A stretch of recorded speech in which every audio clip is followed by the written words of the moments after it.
So hello, welcome back to sprout era. स्वागत है आप सभी का। आज हम करने वाले हैं क्लास 6 एनसीईआरटी हिस्ट्री का chapter number 7 from a kingdom to an empire. तो चलिए फटाफट इस चैप्टर को शुरू करते हैं। बेसिकली इस चैप्टर में हम पढ़ने वाले हैं मौर्यन एम्पायर के बारे में। So let's get started.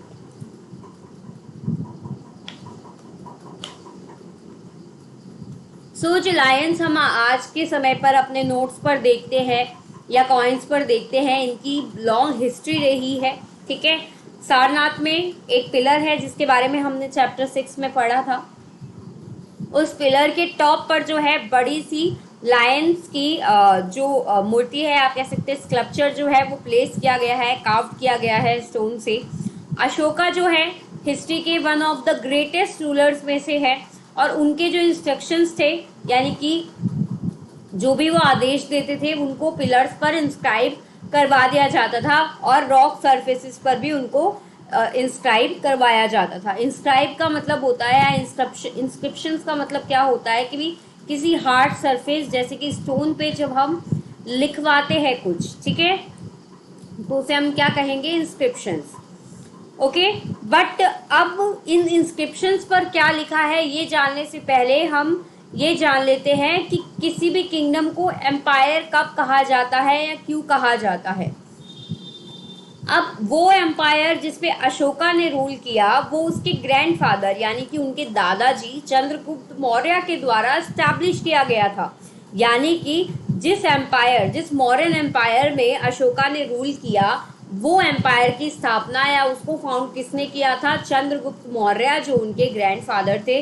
और आज से 2300 साल पहले उन्होंने इस एम्पायर को खोजा, या आप कह सकते हैं इसकी स्थापना की। चंद्रगुप्ता जो है उनका सपोर्ट किन्होंने किया, चाणक्य, जिन्हें कौटिल्य के नाम से हम जानते हैं, वो उनके सपोर्टर थे। बहुत सारी जो चाणक्य के आइडियाज हैं वो एक बुक में लिखे गए हैं, जिस बुक का नाम है अर्थशास्त्र। ठीक है, क्या कहा गया है उस बुक का, क्या नाम है, अर्थशास्त्र।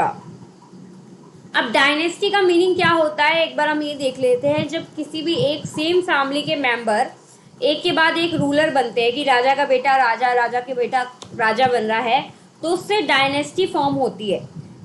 मौर्यंस जो है वो डायनेस्टी थे, क्योंकि आपको पता है राजा का बेटा राजा बना, चंद्रगुप्त मौर्य का बेटा बिंदुसारा राजा बना, फिर बिंदुसार का बेटा अशोका राजा बना, तो ये एक डायनेस्टी थी। ठीक है, कई ऐसी सिटीज थी इस एम्पायर के अंदर जिनको ब्लैक डॉट से यहाँ पे दिखाया गया है। देखिए, तक्षशिला, पाटलिपुत्र, ठीक है, उज्जैन। तो ये सारी जो सिटीज हैं ये इस एम्पायर का पार्ट थी। ठीक है, और इसमें आपके पाटलिपुत्र, तक्षशिला, उज्जैन जैसी सिटीज शामिल है। तक्षशिला जो है नॉर्थ वेस्ट का गेटवे था। ठीक है, आप देखिए यहाँ पर तक्षशिला है। ठीक है, तो यहाँ से आने वालों के लिए यानी कि नॉर्थ वेस्ट का गेटवे किसको कहा गया, तक्षशिला को कहा गया। इसमें जैसे कि सेंट्रल एशिया हो गया, ठीक है, इंक्लूडिंग सेंट्रल एशिया। वाहिल उज्जैन जो है वो नॉर्थ से साउथ के रूट के बीच में लाई करता था। तो आप देखिए, नॉर्थ से जब साउथ की तरफ जा रहे हैं तो उज्जैन जो है वो उसका सेंटर हो गया। ओके, सो आप देखेंगे जो मर्चेंट होते थे, व्यापारी होते थे, या जो ऑफिशियल्स होते थे, वो इन सब एरियाज में ही रहते थे, ज़्यादातर इन बड़ी बड़ी सिटीज़ में ही रहते थे। जो बाकी के एरियाज थे उनमें विलेजेस थे, ठीक है, जहाँ पर फार्मर्स और हर्डर्स रहा करते थे। कुछ एरियाज जैसे कि सेंट्रल इंडिया, वहाँ पर फॉरेस्ट थे, जहाँ पर लोग जो है गैदरर्स बेसिकली रहा करते थे, जो फॉरेस्ट प्रोड्यूस को गैदर करते थे और एनिमल्स को हंट करते थे फूड के लिए। इस एम्पायर के अलग अलग पार्ट में लोग अलग अलग लैंग्वेजेस बोला करते थे। तो बेसिकली हम मॉडर्न एम्पायर की बात कर रहे हैं, तो बार बार जब मैं ये बोल रही हूँ empire empire, so you should know कि किस एम्पायर की बात कर रहे हैं। ठीक है, अब ये रेड डॉट से जो जगह दिखाई गई है वो प्लेसेस है जहाँ पे अशोका के इंस्क्रिप्शंस पाए गए हैं। तो आप देखिए कितनी सारी जगह पर अशोका के इंस्क्रिप्शंस मिले हैं। ठीक है, कंधार, मनसेरा, मेरठ, टोपरा, भापुर, इलाहाबाद, लुम्बिनी, रामपुरवा, लौरिया। तो ये सारी ऐसी जगह हैं, सांची, रूपनाथ, ये सारी जगहों पर अशोका के इंस्क्रिप्शंस मिले हैं। कलिंग की वॉर जो है बहुत फेमस है अशोका के लाइफ में। सो ये सब जगह पर आपको इंस्क्रिप्शंस देखने को मिलेंगे। तो जिस समय पे हम मानते हैं कि उस एम्पायर के लोग डिफरेंट लैंग्वेजेस बोलते थे, अलग अलग टाइप का खाना खाते थे, अलग अलग तरीके के कपड़े पहनते थे। ठीक है, अब ये एम्पायर किंगडम से कैसे डिफरेंट है, किंगडम से कैसे अलग है। किसी भी एम्पायर को चलाने के लिए एम्परर्स को बहुत रिसोर्सेज की जरूरत होती है। ठीक है, क्योंकि किंगडम के राजा यानी कि किंग्स जो होते हैं उनसे ज्यादा एम्परर्स मतलब एम्पायर के जो हेड होते हैं उनको ज्यादा रिसोर्सेज की जरूरत होती है, क्योंकि एम्पायर जो है बहुत लार्ज होता है, किंगडम से बहुत बड़ा होता है और उसको आर्मीज की जरूरत होती है प्रोटेक्शन के लिए। ठीक है, तो इस चीज की वजह से लार्जर नंबर ऑफ ऑफिशियल्स भी चाहिए होते हैं जो टैक्स कलेक्ट कर सके इतने लार्ज एरिया में। ओके, चलिए अब एम्पायर को रूल कैसे किया जाता है ये भी हम देख लेते हैं। तो एम्पायर क्योंकि इतना बड़ा होता है, इतने ज़्यादा डिफरेंट पार्ट्स होते हैं जिनमें अलग अलग तरीके के लोग होते हैं। जैसे कि पाटलिपुत्र के आसपास का जो एरिया था वो एम्परर के डायरेक्ट कंट्रोल के अंदर था। ठीक है, जो भी वहाँ का रूलर था, शासक था, उसके डायरेक्ट कंट्रोल में था। इसका मतलब है ऑफिशियल्स को अपॉइंट किया जाता था कि वो अलग अलग फार्मर्स, हर्डर्स, इन सबसे टैक्स कलेक्ट करे जो विलेजेस या टाउन एरिया में रहते थे। अब ऑफिशियल्स को पनिशमेंट भी दी जाती थी, जो रूलर की बात नहीं मानता था या रूलर के ऑर्डर नहीं मानता था उनको पनिशमेंट भी दी जाती थी। कई ऑफिशियल्स ऐसे होते थे जिनको सैलरीज दी जाती थी। ठीक है, मैसेंजर्स जो होते थे, ठीक है, वो एक जगह से दूसरी जगह जाते थे। स्पाइज होते थे, गुप्त जानकारियां जो प्राप्त करते हैं। तो स्पाई जो होते थे, ठीक है, जो जासूस होते थे, वो ऑफिशियल्स पर नजर रखते थे कि कौन सा ऑफिशियल क्या काम कर रहा है, तो जासूस उन पर नजर रखते थे। और ऑल्सो जो एम्परर था वो इन सब पर नजर रखता था, इन सबको सुपरवाइज करता था। रॉयल फैमिली यानी कि उसकी जो राजा की फैमिली है उनके मेंबर्स के थ्रू या सीनियर मिनिस्टर्स के थ्रू वो इन सब चीज़ों को सुपरवाइज करता था। इसके अलावा कोई अदर एरियाज जो थे प्रोविंसेस के, इनको जो है जैसे कि तक्षशिला या उज्जैन हो गए जो प्रोविंशियल कैपिटल्स थी एम्पायर की, तो इनको क्या किया जाता था, बाकी के एरियाज को इन प्रोविंशियल कैपिटल्स के थ्रू रूल किया जाता था। हालांकि कुछ अमाउंट में कंट्रोल जो है वो पाटलिपुत्र से डायरेक्ट था कि भाई डायरेक्टली थोड़ा थोड़ा कंट्रोल था, लेकिन मेनली इन प्रोविंशियल कैपिटल से उनको रूल किया जाता था। और जो रॉयल प्रिंसेस होते थे, जो राजकुमार होते थे, उनको एज अ गवर्नर सेंड किया जाता था इन एरियाज में। ठीक है, और वहाँ पर जाके वो लोग सुपरविजन करते थे। इसके अलावा अगर हम बात करें, कई ऐसे एरियाज थे, बड़े बड़े एरियाज जिनको सेंटर्स माना गया, और यहाँ पे इन एरियाज में मौर्याज जो है उन्होंने सोचा या ट्राई किया कि वो यहाँ के रोड्स और रिवर्स को कंट्रोल करे, क्योंकि ये रोड्स और रिवर ट्रांसपोर्ट के लिए बहुत इम्पॉर्टेंट थे।